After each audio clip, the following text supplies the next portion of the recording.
Okay. Hello, everyone. Thanks, everyone, for being here for a session on what it takes to start and grow a small newsroom that authentically serves its community. We're joined by guest speakers from Shasta Scout, The Edge, and the Riverside Record. We're going to wait a couple of minutes to let people trickle in, but in the meantime, if you could put a bit of information about yourself in the chat, your name, where you're coming from, what your beat is, what news organization you're coming from, or organization in general you're coming from, and any other information you'd like to share. Could be what brought you to the session today. Please throw that in the chat. I'll put some information about myself in the chat today. You want to go outside?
Hi, Lisa and Nate. Nate, you're here under Chrissy.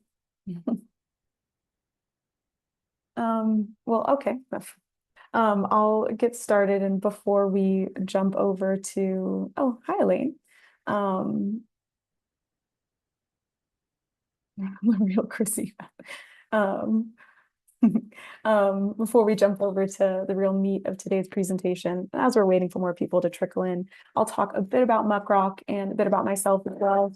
I'm Elizabeth Clemens, you saw in the chat. I'm the Director of Training and Enablement here at Muck Rock.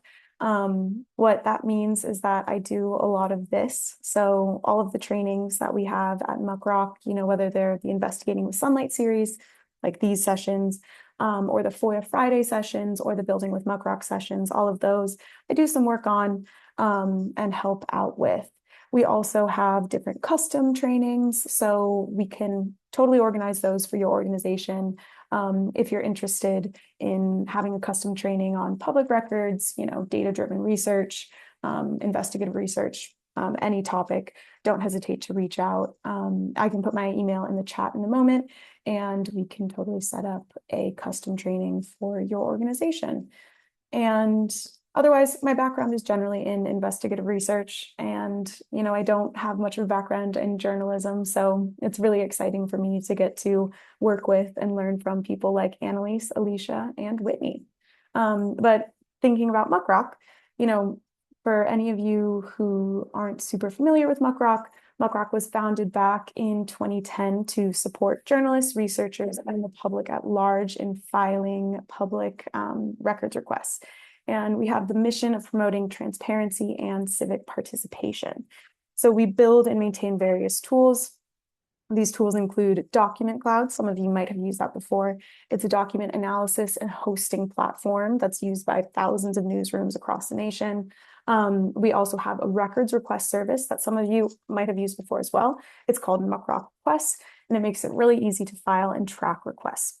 In our editorial division, our newsroom collaborates with other outlets to do records-driven work with impact. And we also adopted the Data Liberation Project, which is an initiative to identify, clean, and document and publish government data sets of public interest. We actually had a training yesterday where we talked about DLP and prison book bans with the Marshall Project. It was really interesting. So if you have any interest in learning about that, send me a message if you'd like that recording. We uploaded it to YouTube, so you can check that out. We also have the Sunlight Research Desk as part of Muckrock. Some of you might be familiar with the Sunlight Research Center. It merged with Muckrock this past October, November.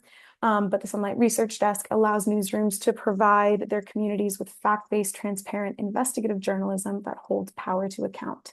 The desk supports newsrooms through research support, workshops like this one, reporting recipes and tools, and a vibrant peer-to-peer support network through Slack.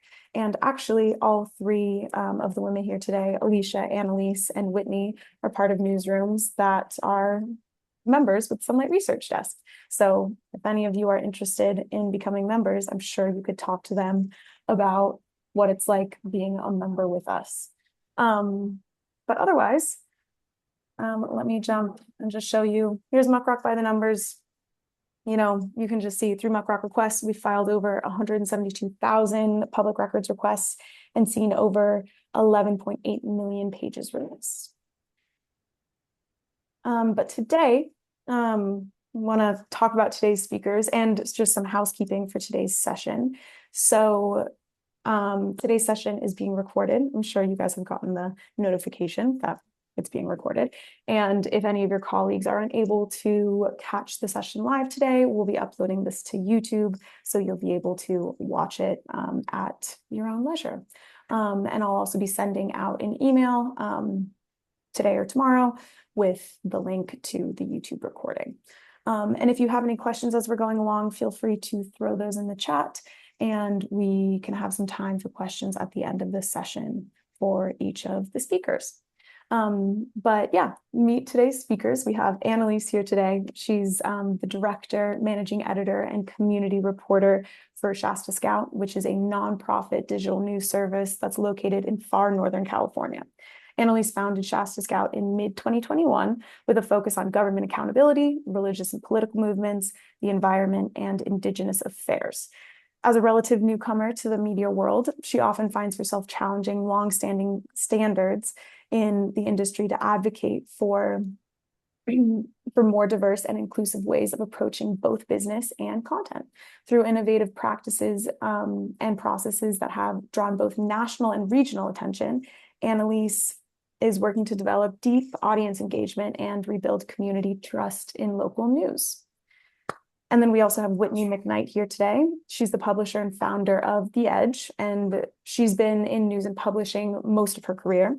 She used to live in DC, where she covered federal health policy and economics for a decade. In October of 2024, she founded The Edge in Berea, Kentucky, after moving back to her native state and finding a local news desert present there. And then we also have Alicia Ramirez here today.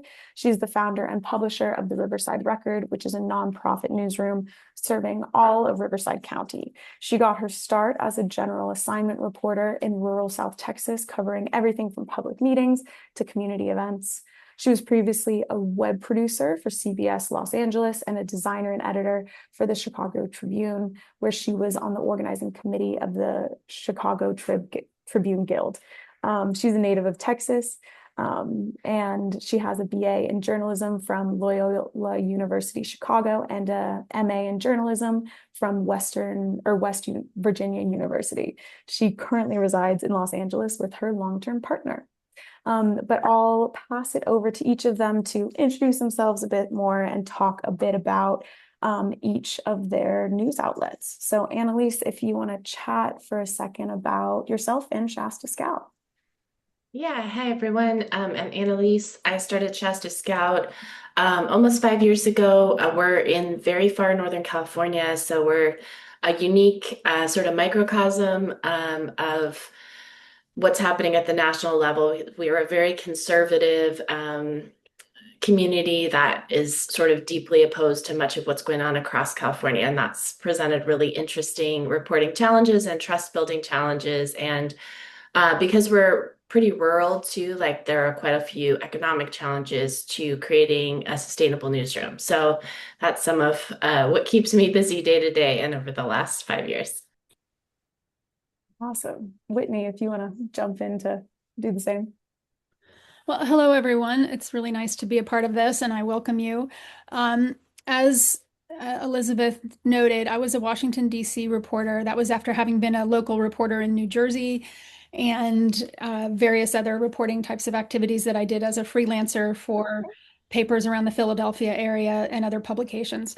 I didn't really have any grand vision of what I was going to do starting a paper. I was just mad. I was just mad that we did not have better news at all available to us when I moved back to Kentucky, which is where I'm originally from.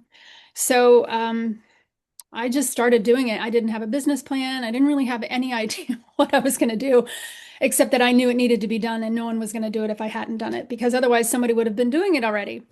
And I think I heard Elizabeth mention that what Shasta Scout does is focus on government accountability. And I would say that's my number one claim to fame here is that I do keep local governments accountable, but I don't think they mind that actually.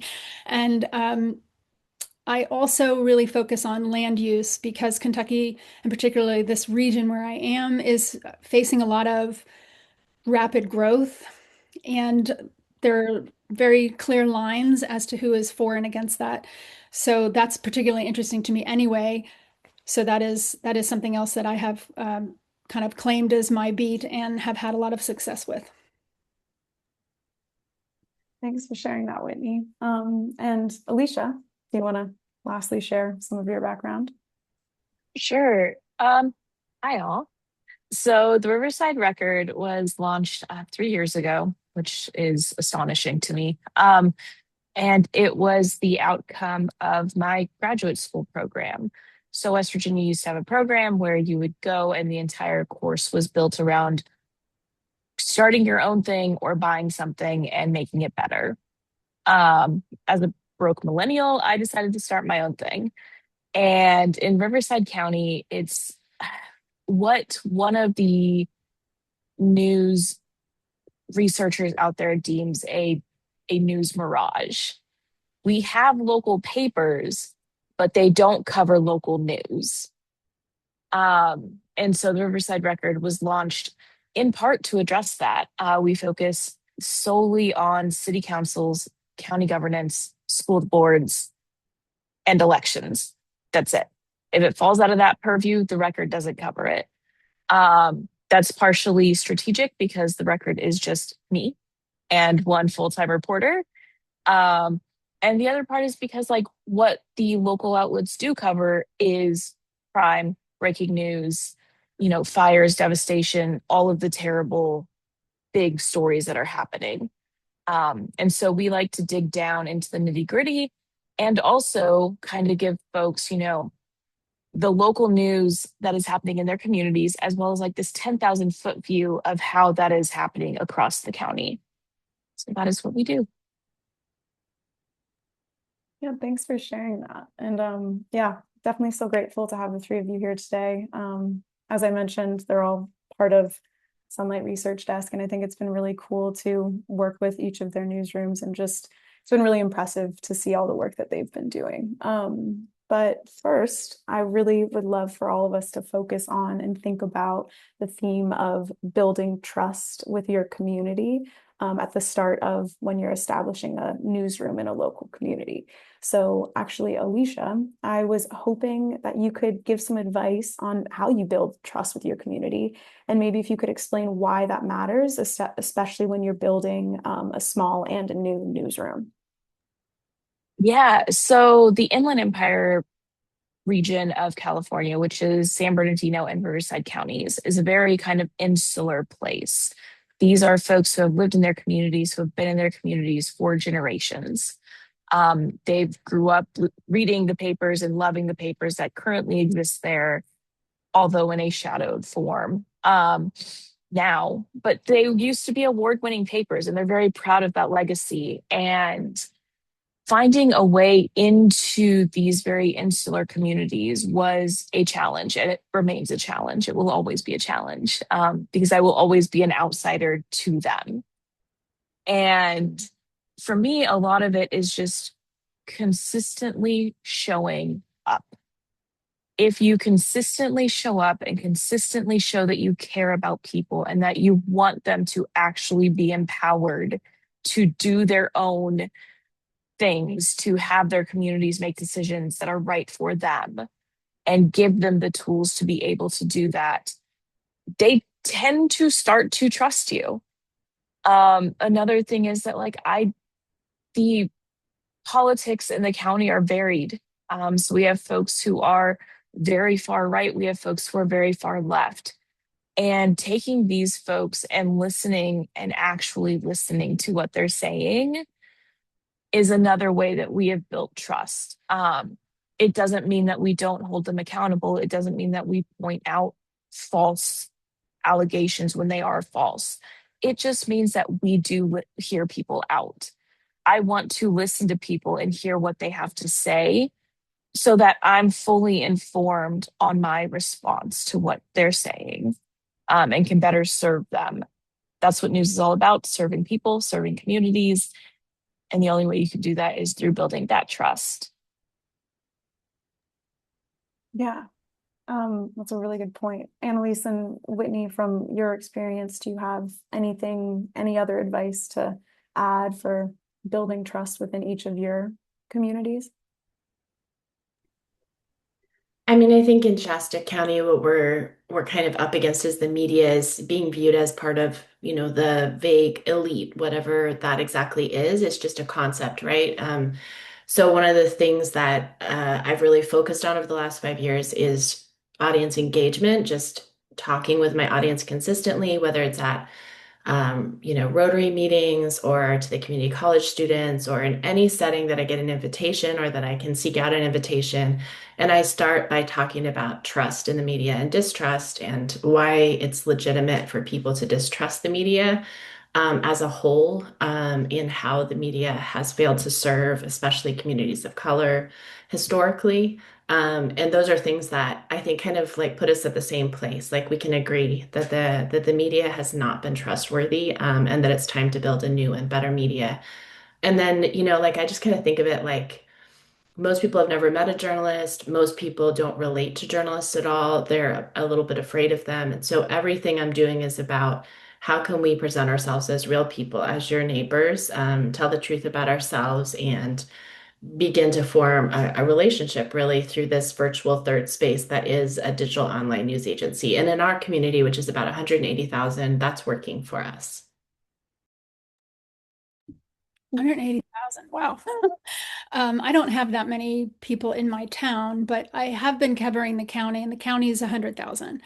Um, I would agree with both Alicia and, sorry, I was going to say Roberta, but that's not right. Um, okay. Sorry. Mostly, I don't think about it that much, frankly. I really don't. Maybe that is a flaw and I should focus on it more. I just trust that I am doing the right thing. I do pay attention to the community, and I would say that the way I have built trust, and I definitely know that the community has trust in me, is that I make myself available. I answer every email. I answer, I go on Facebook, which I loathe, but it's essential. That's where my community is. Um, I also, I am dealing with something that's not quite the same demographics as a more traditional kind of um, ethnically diverse place, which is more what I'm accustomed to. I've always lived in cities. This is a very homogenous community, frankly. So there are a lot of things I don't have to worry about earning the trust of my community over because it's so the same. But it's religiously very cut and dried. There's a very conservative perspective on things that is a religious one, and then there's less of that kind of attitude. And that's probably an education thing. We have a college in our town and a university not too far away. A lot of professors live here. So there are PhD level people who are looking at the world through that lens. And then there are those who, many don't even have a college education. That does not mean they're not intelligent, however, at all. And that has been something that I have had to learn, is that I can meet people where they are, but I certainly should not talk down to them.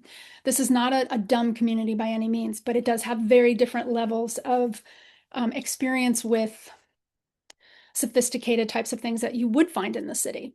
So I don't know if that's helpful, but basically I just meet people where they are, and I really don't think too much about it because If I'm just listening to whoever's talking to me and listening to what the community is saying, then I think I am developing their trust. One last thing is I do have a lot of community events, and I show up. I go to as many things as I can possibly go to, even if I'm not reporting on it, just so that people know that I care and that I'm there and that I'm paying attention. Yeah, totally. And yeah, I think it's, I think we've talked about before the difference in like education levels, it can be an important thing to pay attention to in a community. And yeah, making sure that you're not like talking down to somebody, but then also making sure that you're not excluding people when you're presenting information. But also thinking back, Annalise, I think we've talked before too about, thinking about media literacy, and you do a lot of work on your Instagram with trying to promote media literacy within your community, right? And can you talk a bit about how you try to share that information and try to make it like approachable and accessible? Yeah. So I mean, one of the things we're trying to do is make sure that we're providing news as a service. And our goal, of course, is community engagement. So we want civic engagement in our community. We want to facilitate that. And to get closer to that, one of the things we do is use Instagram to go into meetings where decision making is happening and basically live story some of it. We're not actually going live in most cases, but we're kind of talking about the decision making around primary votes, and we're letting people know some of the rhetoric that's being used and then like what the votes are. It gives people a view into the space. And we do actually have quite a few disruptions in our community meetings because there's a lot of tension in our environment. And so we are going live during those disruptions when we're being pushed out of the room by law enforcement, when there's altercations between community members, and all these things people have told us helps them to get a view of like how decision making actually is happening at the local level. And people have told us over and over, like, I attended my first community meeting because I saw it on your stories first. We do the same thing with elections, like going out to poll places all across the county, including really rural places, and trying to tell the story of how elections bring Americans together even in divided communities like ours, through volunteers who show up as poll workers all across these really remote, rural, settings. And that, again, I think has really encouraged people to show up in their own community to vote. So these are the kinds of things we're doing just to kind of take advantage of the way people are getting information now to show them a view of local government. Totally. And this actually is a good segue to the next theme that I really want us to talk about, which is, how you guys learned the general like news terrain before you started publishing in your specific communities. And so actually, Annalise, maybe we can continue chatting about that. Because maybe you can talk a bit more about your experience with finding out where decisions were made and finding out where like really important and impactful information for your community came from. I mean, I think I'm a little unique in this regard in that my background is not journalism. My background is more in the area of community development. And before starting Shasta Scout, I served on the Shasta County Grand Jury for 2 years, worked in two different local emergency rooms, and I was just sort of getting this look into our community's like deepest issues, but also into some of the background information behind where these decisions were being made and the kinds of staff reports and financial reports that were leading to these decisions. So I think that kind of gives me like insight or a viewpoint that's a bit like many Shasta County everyday community members, where they just don't have any idea where these budgets are coming from, who their decision makers are. And so yeah, we're trying to take a look at that for them and with them and just show them sort of the power that they have to change that. Did you want me to talk more about other media groups or just more sort of how we got involved with uh, You could also talk about other media groups too. yeah, so I mean, we just did a basic survey of like, we do have a legacy paper in our community, but it is really dwindling. It's down to a single reporter now. And we have some Sinclair stations. And so one of the things I think is like most important is kind of like Alicia was saying before, you have to define what you bring to the community that other people aren't. And that's a constant sort of feedback process, like Whitney was talking about, of being out in the community, hearing from people, seeing what their needs are, seeing what their interests are.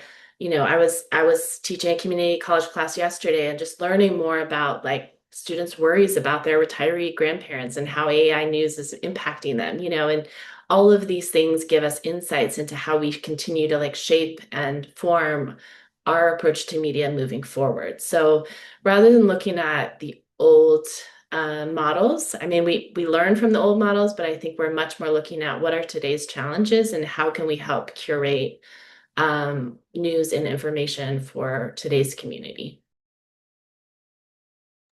Totally. And maybe, Alicia, maybe you could talk a bit more about, how you at the start define what you're bringing to the community that other people aren't, but then also how you adapt over time, like paying attention to the differing wants, desires, needs of the community that you're serving. Yeah, absolutely. So before launching the record, I did a lot of research and a lot of planning using the model from Listening Post Collective, which is like their community news ecosystem information reporting process. Um, they had done one for the entire Inland Empire community, which is both counties together. And so I took that as my starting point and dove headfirst into finding out what was actually happening specifically in Riverside County. So before I even knew what the basis of the editorial would look like for the record, um, I spent a solid 2 weeks driving through the county. So I started out in Blythe, which is at the Arizona border, and worked my way back west towards Los Angeles. Stopped in every single city, spoke with every single chamber of commerce, talked to folks at restaurants where we were grabbing lunch and dinners, talked to folks at the hotels that we were staying at, talked to random passersby that we would see walking around these communities. Um, and it was really enlightening because for so many folks, like their issue was, we don't know what's going on in our community. And I was like, well, how do you find stuff out? And most of them was like, oh, well, Facebook or Instagram. But like, even there, it's not, we don't really know. Like, we don't know what's happening. Um, and so that was my starting point for determining what editorial would look like. I knew that I wanted it to be accountability reporting. I knew that I wanted it to be civic engagement reporting to try and get folks more engaged in their communities, in the governance process, in that budgeting process. Um, and it was just a matter of what does that look like, functionally speaking. Um, as we have grown over the years and kind of figured out more of the really hot button topics for folks, we still do a lot of the same reporting. However, when certain things pop off, for example, warehouse projects, we know to focus on that. Warehousing is a huge issue across the county, and it's something that everybody across the board is deeply interested in. We know that elections are another one because so many people in the county have questions about elections and their validity and their fairness and their accuracy. And so, really digging into and providing that context, that information, that process of how does this actually work? And so, a lot of our reporting for the past year was how do these processes work? How does the budget process work? How does the city council meeting work? And so now we are seeing the payoff of that work with folks being more engaged across the board. And that to me is just like one of the biggest proofs of concept right there. Totally. Yeah, that's so interesting. And Yeah, actually, Whitney, do you have anything to add and how, you started your newsroom back in October of 2024, and back then and even now, how have you found what's important to your community? And especially, thinking about your unique um, kind of like the demographic makeup with the difference in the education and the religion. Well, first I want to say that Alicia, that's awesome. I love that you're doing that, that you're taking the kind of educational approach. I have thought about doing that. I haven't done it. But I'm laughing because everybody have these, Annalise and Alicia are like, well, I thought about it, and then I did some surveys and I did some groundwork. I just did it.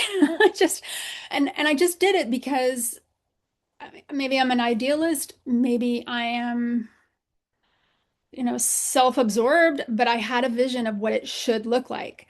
A community should have a newspaper that provides news, covers the city hall activities, and covers them fairly. I just saw it in my mind the way it was supposed to be, and it wasn't happening. So I said, well, I'll do it. And I didn't really worry too much about making sure there was an audience because, in my mind, there was an audience. People need this information. So I'm going to give it to them because there is a paper in town, but it wasn't doing its job. And I will say that forthrightly, it was not doing its job. And I met with somebody there, and it became clear to me if this is going to get done, I will do it. But I am very aware when I have only I've only gotten so far. So retroactively, I went and I got help. So I work with the Tiny News Collective. I'm a member. Thank goodness for them because I think for a very modest amount of money annually, yeah, hi Elaine. Not well, so monthly it's $100. I have tech support. I have many different people that I have access to consultants on various things about running a newsroom. I have peers that I can talk to. I learn about things I wouldn't have known about. So I don't think you have, I guess if I were in the audience, what I would want to hear is that you do not have to have it all figured out.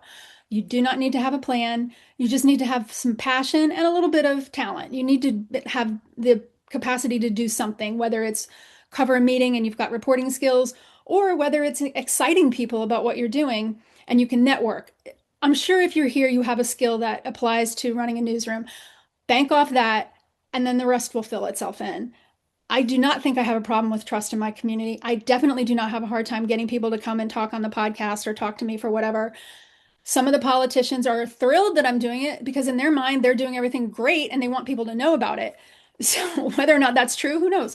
But they make themselves available to me. And I think the reason why they do that is they wanted a news source that was reliable too, not just the community, but the people leading it. So just do it. I guess that's just get out there and do it.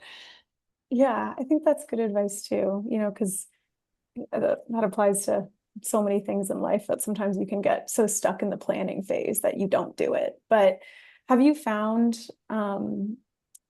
as you've been, just doing it, have you gotten like feedback and advice from the community as you've like published stories and seen, yeah, how has that like been impactful and helped to shape your work and your news outlet? Well, I think if you just do what you see the need is for you to do, and you do it transparently, and by that I don't mean that I make my books available. I mean I'm showing people how it's done. I'm not hiding behind whatever, I'm not hiding behind my masthead. Oh, well, we always have the community at heart. We're always doing the right thing. Well, I mean, I'd like to think that, but you can judge for yourself by watching me do it. I show up at meetings. I talk to people when they want to ask me questions, whatever. As far as getting community feedback, I think you'd be really foolish not to listen to your community. I mean, I might have had a vision in my head, but I am doing it because in my vision is community. The community has to have the tools in order to operate in a not just an effective way, but in a communal way. So since that's at my heart, I just do it. And if the community has something to say to me about how I'm doing it, and they do, most of the time I listen, most of the time I adjust. I wouldn't say that I've had a lot of negative feedback, but sometimes you just have to be honest with people too and say, I can't do these things that you want me to do because I'm limited. I am one person. I have a few paid part-time interns, but yeah, the community is actually so enthusiastic. They want me to do a lot more, and I can only do so much. So right now, my challenge is turning that enthusiasm into dollars, and I'm learning how to do that. But I don't regret anything except that I'm tired. I actually think that's a great segue to our last theme, which is making things sustainable. And so, yeah, I was hoping we could take a second to talk about, you know, looking at how to make these newsrooms sustainable and operational. Thinking about the money aspect of it and how to not be burnt out and tired. But yeah, Alicia, we had an interesting conversation before about what success and failure looks like when you're starting a small newsroom. And so I was hoping that you could elaborate on that for everyone. Yeah, absolutely. So, one of the things to think about when you are launching something new is, what does success look like to you? Is success going to be having enough money in the bank to sustain yourself for 5 years? Does success look like community impact? Does success look like other people citing your work? Does success look like collaboration with other newsrooms? What is that metric by which you are measuring success? And I think that is a really good place to start, because it prevents you from chasing all of the things at once. Um, and also to temper your expectations of, what does failure look like? For me, failure isn't missing out on a scoop. Failure isn't getting to the story last. Failure, like, those are not failures to me, because I know that we are still serving our community.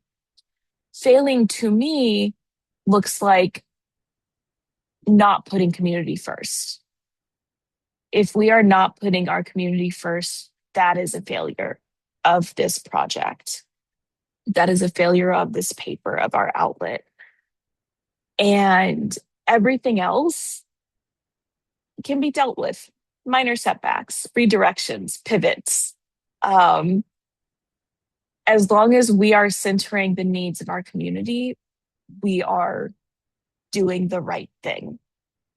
Now, for us, right now, success looks like putting together our election coverage, and making sure that folks understand what the primary is and what the general election is, and how to vote and how to register and how to do all those things so they can participate in democracy. That's what success would look like for us. If everybody in the county knows how to participate in democracy, that would be a resounding success, for the record. If we only get 50% of the way there, still a success. We still made a difference. We still did something for our community.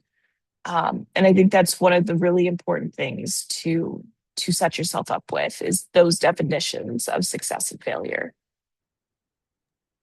Yeah, and even like having those in mind kind of as like a North Star from the Mhm. start. Yeah, and as like a guiding force throughout the entire time. Um, and does anyone else have anything they want to add before I ask about the money bit? Whitney, go for I was just actually going to talk about the money bit, so if it. you want to chip in, I'll just hang on. Well, yeah, I actually, yeah, Whitney, I can pose that question to you. Because I think it can be really hard and uncomfortable for a lot of us to be kind of putting ourselves in front of people and asking for money and, Sure. being Yeah. advocating for ourselves and being like, look at this amazing work that we're doing. Um, and so, yeah, what advice do you have for everyone to really advocate for themselves and get that funding that's long-term and sustainable? Well, first of all, I will say you are correct. It's difficult to tell people you need money and to ask for things. Um, I have two responses to that. One, you can learn to do it. And there are places that train you to do it. I'm actually enrolled now in something that I found out about through the Tiny News Collective. It's a major donor, values-based academy. It's through a couple of people in Wisconsin. I think it's Steiger and Vitarelli. I think that's what it is. And it's free. They're actually offering a free academy for learning to find people who are aligned with your values, who will look forward to sustaining something that supports their values. So you can start thinking in those kinds of alignments. And then the second thing I would say is, particularly if you're in my position and the position of Alicia and Annalisa at this point, where you've got proof of concept already done. I've proven my paper, it's only online, but I've proven it matters, it's worthwhile, and it is making a difference. So I don't have any problem saying to somebody, I am asking you to participate in a success. It has already shown it is successful. So I think the more you do whatever it is you're getting ready to do, you who are watching, the more you will feel as though you have a leg to stand on when you ask for money, and it just gets easier. But the real thing I had wanted to share was just be experimental. There are lots of grants. You can sell ads. You can get major donors. Um, you could actually do a combination, and you can have donations as well. What I would say, this is what I've been thinking. I don't know if it's true, but this is what I've been thinking. This is where I am with my own fundraising. Don't rely on one thing too much, because if you are somebody who's interested in getting grants, I have a lot of grants. It sounds like my colleagues here have grants as well, at least Alicia. I don't think that's going to continue. Have been reading some industry trends and things, and I think that the Knight Foundation, the MacArthur Foundation, Press Forward, which funnels the money for Knight Foundation, I think they're realizing that they've kind of just tried everything, and they've spent a lot of money on a lot of things that maybe didn't work out, were not well planned. I mean, I certainly wasn't well planned, but I have gotten my act together. You're going to have to just think the money isn't going to always come from here. And I'm finding that the more that I think about spreading things out, the more secure I'm actually feeling about the future of the paper. So that's my 2 cents, is just don't put everything in one basket. That's good advice. Annalise, do you have anything else to share about the whole money and fundraising bit? Yeah, definitely, foundational advice for newsrooms is that you have to diversify your revenue streams. I think when I heard that advice, I was really focused on I'm going to have the most diversified revenue streams. Like I'm going to have so many revenue streams. And one of the things I'm kind of coming back to this year is focusing on the ones that I know are successful, which for us is philanthropy, major donors, and membership. That doesn't mean that we don't want to have more. We want to do ads and sponsorships. We want to do some events and merchandise eventually. There's a number of ways you can bring in revenue, and all of that helps, but it also helps to look at what other similar news agencies, like similar to yours, where their percentages of funding are coming from, can kind of provide you a model for how you should think about where your percentages of funding are likely to come from, and then trying to diversify those. I think when it comes to membership, especially, but really this works for major donors as well, and to some extent, like regional grants. What I want people to hear from me and feel, not just at donation season, but all the time, is that this is their news organization, that Shasta Scout belongs to the people of Shasta County. It's news as a service, and therefore they're investing not in me or my vision or my project, but they're investing in their community and in work that's designed to uplift and empower their community. So that messaging is completely accurate to my heart, and to the way I run the organization every day. And it really resonates with our local community across the political divide, which is absolutely fantastic. Amazing. I have one last question before we shift to the question portion from the audience of our session. But I guess this is kind of a general overarching question. How do you all prevent burnout? Which maybe you don't, but how do you all prevent burnout from hitting? And how do you keep chugging along, especially when you are, I know that you all started with pretty much just one person and you all have grown, but how have you guys like maintained your calm, cool, and collection?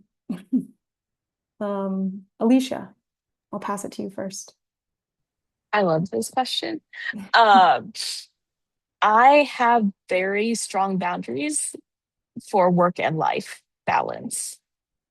The Riverside Record does not publish on the weekends.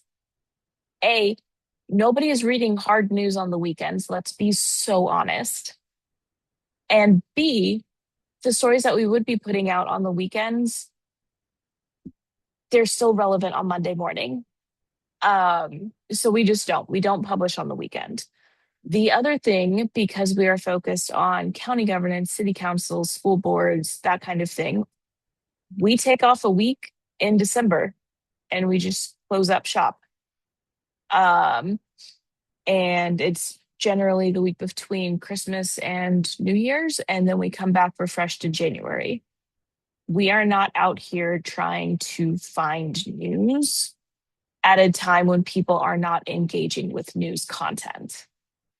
The other thing we do is we take a week off for around the 4th of July, because the mad rush of county budgets, city budgets, school budgets getting adopted, we are just working nonstop in June. So then we take a week off that first week of July.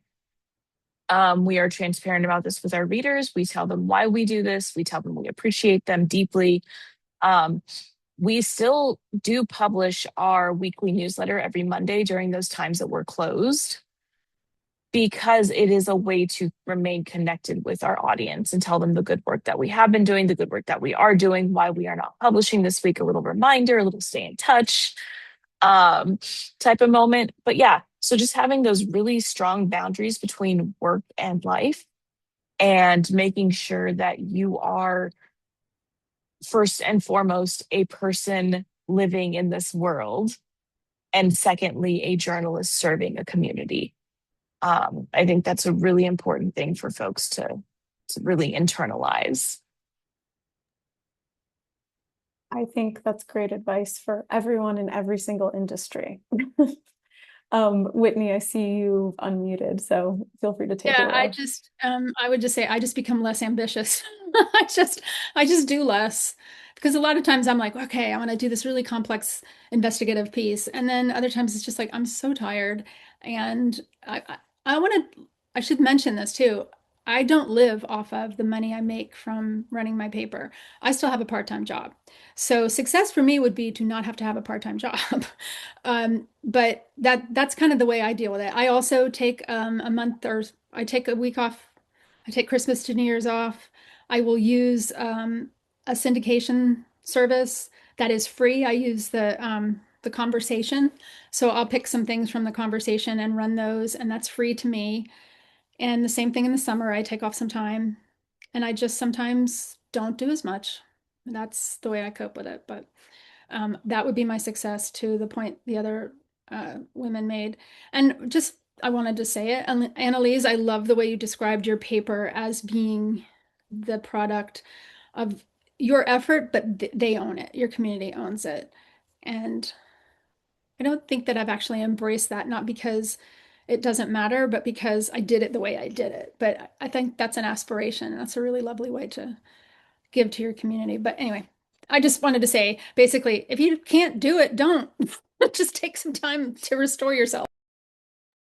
No, yeah, I think that's really good advice. And I think a lot of us sometimes it's hard. Okay, for me, sometimes it's hard to recognize when I can't do something. I shouldn't do it. But Annalise, do you have anything to add about keeping burnout at bay? I think this is so challenging. Alicia and Whitney sound like they have it figured out a lot better than I do. My experience is that when you invest deeply in your community and in relationships in your community, they are invested back in you. And that means that you have hundreds and or thousands of people who feel they know you and feel that you're somebody they can share problems with. And that is an honor. And it is a lot of weight as well. my number one encouragement is get a second phone for work and make sure all the social accounts that you do audience engagement on, your text messages, your phone calls are going to that phone, because then on the weekends you can check it 2 or 3 times a day rather than having it go off constantly. So putting those kinds of like things in place where I only check the phone now, basically twice a day on weekends unless something really major is happening. And I don't check it after a certain time at night, and I don't check it before a certain time in the morning. Those things also all kind of help me, hold things together. But I feel that the work is all consuming in a way, and it's very, very challenging. So I take a lot of midday walks around my office and just remember to breathe deeply and stretch. I think for me, it's a lot about just taking mini breaks when I can to try to, lower my blood pressure and stay calm. I also totally get that. I'm actually going to go on a walk after we finish this meeting. Um, but anyways, that's the end of my questions. And it's been really awesome, Annalise, Alicia, and Whitney. We've gotten to have so many great conversations leading up to this. And, we've talked about so much more than what we've talked about today. So if there's anything else you guys would like to share before we pivot to any audience questions, don't hesitate to share anything else right now. Otherwise, the audience, feel free to throw any questions in the chat, or you can also just unmute yourself and ask anything.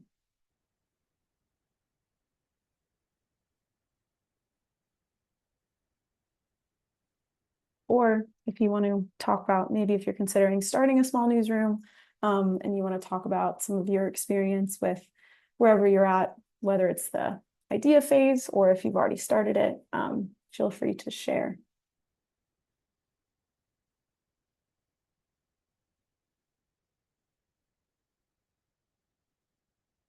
I'm just looking through the chat.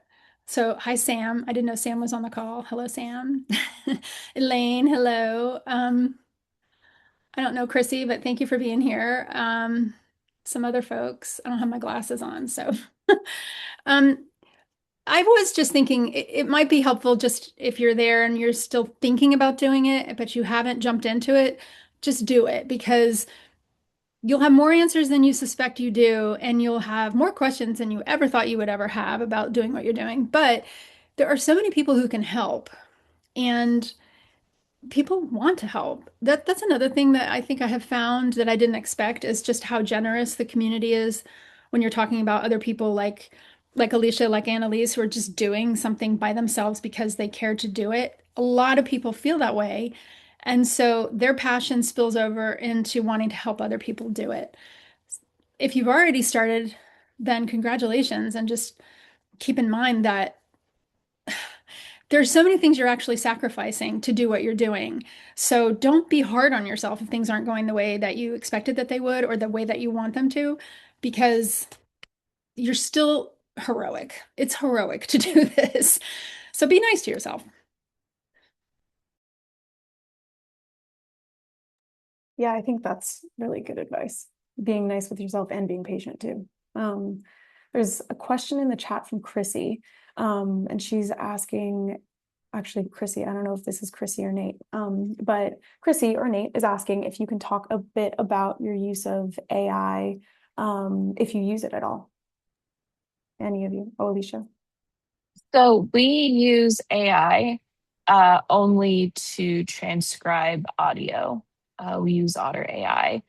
The rest of our work, like we tell our audiences, human reporting for human readers. We are human first, people first, community first. And that is just not something that we are willing to compromise on for the sake of, expedience or potential time savings. Knowing how AI is not the most reliable of technologies at this present moment, especially generative AI. And even pulling information from meetings, it has a very difficult time of pulling nuance, of pulling factual information. And it's just not something that we are interested in doing at the moment. We have a follow-up question about AI that's a little bit more specific, but does anyone else, Whitney or Annalise, do you have anything to share about your AI use? I do the same. I mean, oh, sorry. Go ahead. Yeah. I do the same. I have a statement on my paper that says that I do. Annalise? Yeah, we have pretty limited use too. I mean, we have a voice reader on the site for accessibility that does use AI to read the site. And we use Otter. But and to the question about tools, they're definitely out there and they're in development, and there's different groups that are currently doing surveys about what tools newsrooms need. I think UC Santa Cruz is working on a survey like that. I think that it's just really important to differentiate between AI that tries to replace a human's ability to report and AI that helps us manage processes like finding a meeting date, for example. I think that there is a lot of room for AI in the processes side of things.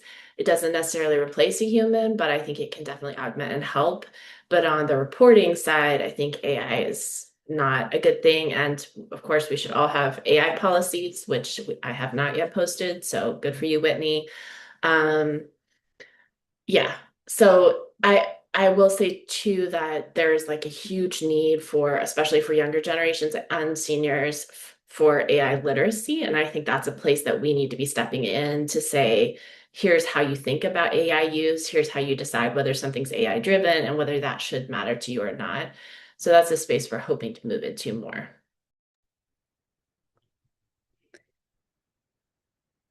I just wanted to say, this is Chrissy. Hang on. I'm going to get out of this here. Look, the real Chrissy. I just want to say thank you, Annalise, for clarifying that. There's a lot of, I think, fear, hesitation, whatever you want to call it, about AI, and I was definitely one of the, I've been in the business for a really long time, so I've seen all this stuff. Um, but I also am recognizing that, I was in the business when we were still using film, and we were, doing, the way you transmitted over the AP machine, everything was really old. And I was in a newsroom, a large metropolitan daily newsroom, when the publisher literally said to my face that the internet was just a phase. And, so I don't want to be, I don't want to be her. Like, I'm probably the age she was when she said that, and I think that we need to recognize that where that fear is and what that is, and maybe learn to accept some things. So I really appreciate that clarification, Annalise, that, that there are some tools in our tool chest that maybe it can help us, and we're not going to stop being who we are. I think, like Alicia said, like, we're humans and we're people driven and community driven, and I think if we get that message across, we can really clarify for the public the value of AI and what, maybe take that fear away. So thank you. I also did want to add one point about AI and AI usage, specifically generative AI. And a lot of folks that I talk to in my community specifically are against it because of its environmental impacts. Southern California already has a lack of water. And to increase that with AI databases and all of these like data structures that have to support the use of generative AI and the amount of water they use and the amount of electricity they use, is just not something that they are willing to support broadly. And that's also kind of where I'm at this moment, along with the fact that they steal our work and don't pay us for it. So lot of ethical reasons, as well as like human-based factual reasons for not using it. Yeah, actually thinking about all of the AI stuff, that's sound like Muck Rock. We're putting together a whole AI training series, which is going to be focusing on AI from every single angle. And so it'll be, how journalists can use AI, but then also the, issues with AI and then the environmental impacts of AI. And so we're going to be starting that end of April, and it's going to be going probably through June or July. And so if you're interested in learning more about all of it, the good, bad, and the ugly, look out for emails from us and make sure to sign up for what you're interested in. But there's actually one more question. I know that we're going a little bit over, but maybe we can address this and then we can wrap up. Have any of you felt pressured, internal or external, to grow your publications, or are you focused on sustaining what you've already built? I want to say that sustaining what we've already built will likely require growing our publication.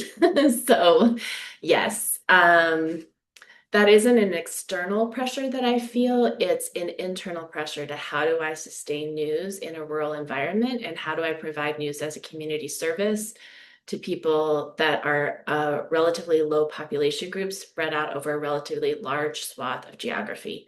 And I think it makes a lot of sense for us to think in terms of sustaining regional news that's kind of with administrative and operations out of a central hub. But we're still exploring that. We're still looking to see whether funding will be a fit for that. But I just want to encourage that it's not necessarily just sustaining or growing. A lot of times you have to sort of grow and expand to sustain. And that is something I think we should always be keeping in mind. Is that one of our paths towards sustainability? Yeah, I wouldn't say that we felt pressure per se, as much as there is just a desire to grow. We do want to grow the publication. We do have the goal of potentially someday going into a second publication to serve the other half of the Inland Empire. So like there are all of these things that I want to do, but I don't feel pressure to do them in any set amount of time at this point. When I first launched, absolutely. I was like, we're going to do this and we're going to raise this much money and we're going to get all of this done and we're going to be so successful so fast. That's not reality. So I'm taking a more like things happen when they happen approach at this point in the game. I think I'm probably I've surprised myself with how entrepreneurial I am and also how driven I am to be the biggest and the best. But then there's reality, because I'm not just the business person. I have another job and I am the reporter. So growth for me is going to be about money and having enough money to then hire another reporter and expand the coverage.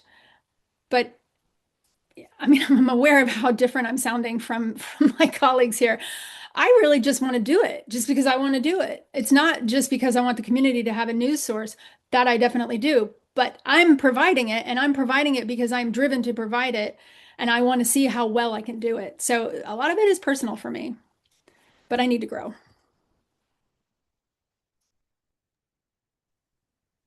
Okay, well, thanks, y'all. And thanks to everyone who showed up today. We know that March is a very, very busy month with all of the conferences and everything going on. So thank you so much for being here live. And I know some people are going to catch the recording online. And yeah, don't hesitate to send this around to anyone who wasn't able to make it today. But yeah, thanks to the audience. Thank you, Annalise, Whitney, and Alicia. We so appreciate you being here and being members with Sunlight Research Desk. It's awesome that we get to work with you all the time. Well, we didn't even talk about the work we do with you guys, but thank you very much for having me. I appreciate it and enjoyed participating. Thanks for having us. Yeah, and I thank you. I'll send a follow-up email after this, and I'll make sure to include each of your 3 emails in that email. So if anyone wants to get in touch, they can email y'all there. Yes, please. Amazing. Everyone is welcome. Yep. Have a great day, guys. Thanks, everyone. Bye.